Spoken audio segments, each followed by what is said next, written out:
Hey YouTube, Comic Call here. This is for my contest entry to QB Comic Addict, Spidey Fan, and Contender's free comic book day giveaway.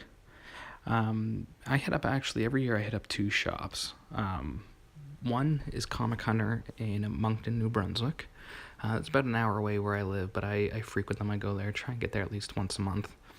And then the other one is the one that's right down the road in my hometown, Heroes Beacon in St. John, New Brunswick, both in Canada. Right away, I know there's some rules, so I'll get right to my favorite thing about Comic Hunter. Not only is it their back issue selection, which is huge, but it's actually their grading. They are so accurate with their grading. I know grading can be subjective, so maybe not everyone would agree, but to me, for what I'm looking for in a comic book, they're bang on with their grading. I very, very rarely, I can't even think of a time where I picked up a book from Comic Hunter and I thought, okay, I disagree with this grade. Everything is bang on. They're very honest. They're very on the ball with the grading, we'll say. They're not trying, like a lot of vendors, a lot of shops, a lot of sellers online will tell you a book is worth, a book is a very fine 8.0, and then you get it in the mail and it's actually more like a fine 6.0. You don't get that with Comic Hunter. If they tell you a book is very fine, it is very fine 8.0. They're on the ball with it all the time. Not much I would change about them, to be perfectly honest with you. I guess the only thing really that I can think of would be they used to have slabbed books on display on their wall behind the counter. They put it behind the counter for obvious reasons. They didn't want, people being easy to knock them down or break them or swipe them or anything, so I understand that. However, the last time I went in there about a month ago before Free Comic Book Day, they took those slab books and they stored them in a box behind the counter. And I said to them when I went in there, I was like, "Oh, did you guys sell all your slab books?" And he goes, "Oh no, they're just in a box behind the counter. You just get asked to see them now." And I said, "Oh, okay." To me, that's one thing I would change, because if I hadn't known from going in there that they had slab books, I would have never known to ask for them. I would have just assumed they didn't have any. So it seems a little weird that you'd have to ask to see the slabs. So I guess that's one thing I would change. I would put them back on display. It's not a big deal, just a little bit of nitpicking, but yeah, that's one thing I would do. The other one is the local one here right down the road, Heroes Beacon, another great store. Honestly, my favorite thing about this shop are the people, the staff. All of them are super friendly, super nice people. One of the owners I've known since I was 4 years old. I'm 26 years old now, so 22 years. They always treat me very well when I'm in there. They're very knowledgeable, very accommodating to their customers. Funny story too about the owner. I mentioned before on here, some of you may have heard me talk about it, that my dad used to run a comic shop. The very first guy my dad hired for that comic shop is now the owner of this comic shop, Heroes Beacon, at the same location that my dad used to run one back when I was a kid. So funny how that works out. How people are, such a small world. But they're great guys. I love going in there and just chatting with them about movies and comics and whatever else. Again, not much I would change. I mean, it's a great store. If you put a gun to my head, ask me to change something, I would say maybe get more back issues in. Having said that, they are working on that now. They have more back issues now than they ever did before. Still not a huge selection, so that's one thing I would hope they focus on more so. I understand the reason why they didn't for so long. They're a new shop, probably only 3 or 4 years old, so it takes a long time to build up that inventory. Building up that cash flow to be able to buy back issues to sell. So I get the reason why they haven't had any, but that's one thing I would say. Try and get that and build up that back issue bin. But aside from that, A+ store.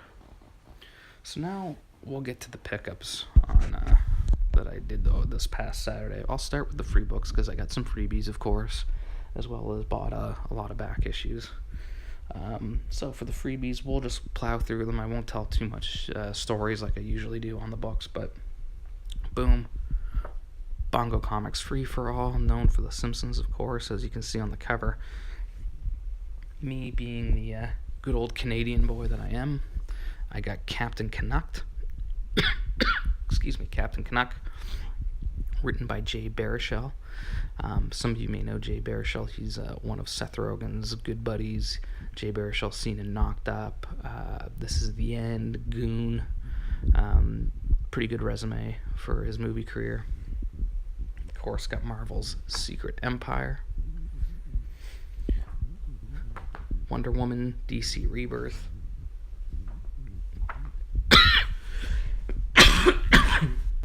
Excuse me. We got The Tick. All new Guardians of the Galaxy. Love the movie, by the way. Saw it Saturday after Free Comic Book Day. And The Overstreet Guide to Collecting Comics, one that I'm sure not many people picked up. So, for the back issues that I bought, start with New Mutants number 26, first appearance of Legion. Amazing Spider-Man number 33, classic Steve Ditko cover and Stan Lee story. Amazing Spider-Man 33, love this cover. I had one already, but mine was in a little bit rough shape, so I bought a replacement copy. Still not the best, as you can see in the down right corner, but better than the one I had, so I'm really happy to get this one. Also picked up a beautiful copy of Captain Marvel number 25, the second appearance of Thanos. Another issue of New Mutants, this time New Mutants number 87, first appearance of Cable. Beautiful book. I have this one already as well, but mine's water damaged, so got this one as a replacement copy. Another replacement copy that I got, the big one, Amazing Spider-Man 300, first full appearance of Venom, one of the greatest covers of all time, for one of the greatest villains of all time. Another one that I did have already, mine was probably in about, I'd say about a 6.5, but this one is easily an 8.0, if not better. So happy that I was able to get a replacement copy on this one also. Up next, a book I've been on the hunt for a while, but have never ever seen until this past Saturday. We have Fantastic Four, number 36. First appearance of the Frightful Four and Medusa. Not the best shape, but so happy I was able to track this down. And then finally, for the back issues, we finish with Daredevil, number 168, the first appearance of Elektra. Beautiful copy of this as well. Great, great book. Great deals on all these also. And also, you know what? I forgot about this one. We have Preacher, book 1. I mentioned in my last video how I want to start getting into Preacher. Usually don't buy trade paperbacks, but this was on sale on Free Comic Book Day. The first 12 issues in one book, $10, taxes in, brand new. Definitely going to do that. So now I can read Preacher. Okay, so you guys also wanted to know what my favorite pickups were. So what I'll do is I'll tell you my favorite pickups of the free books, and I'll tell you my favorite back issue that I picked up. For the free books, I'm going to go with this one, and the Overstreet Guide to Collecting. I know I would take a shot in the dark and say that I'm probably the only one who picked this book, but I just love the story. It goes through in kind of comic book form. Here, the story of Overstreet, how it got started, the history of comic book collecting in general, all in, a 22, 23 page book. Also love little details like they give you some examples of when the first Overstreet came out in 1970, what books were going for back then. So, for example, a Nearman copy of Pep Comics 22, the first appearance of Archie in 1970 in Nearman condition, was a $10 book. Crazy. If I had a time machine, I would know what I would do with it. But yeah, I liked reading those little stories about things like that, and that's why this one's my favorite for the freebies. More so than Secret Empire, Guardians, all that stuff. This was the most interesting to me. In terms of the back issues I picked up, you know what? Probably this one. Like I said, I already had a copy of 300 and New Mutants 87, so this book I've never owned, I've never seen in the wild until this past Saturday. It is beat up, but I got a very good deal on it. It was 20% off the asking price, or sorry, 25% off the asking price. So really, really happy I was able to track this down, especially with the Inhumans TV show coming out on ABC. I only assume that this book will go up in value, meaning it will be harder for me to buy it in the future. So happy that I'm able to get my hands on one for now. Maybe one day I'll look for a better copy, but for right now, I'm happy with this. Can't wait to read. I love these old Silver Age Fantastic Four books. When someone uses the phrase Marvel Age of Comics or Make Mine Marvel, I think of books like this, and books like The Amazing Spider-Man 33 that I showed earlier. And finally, this one was the toughest that I had to think of. My favorite artist title character. Currently, I think my favorite title is probably The Walking Dead. That's the one I get most excited for.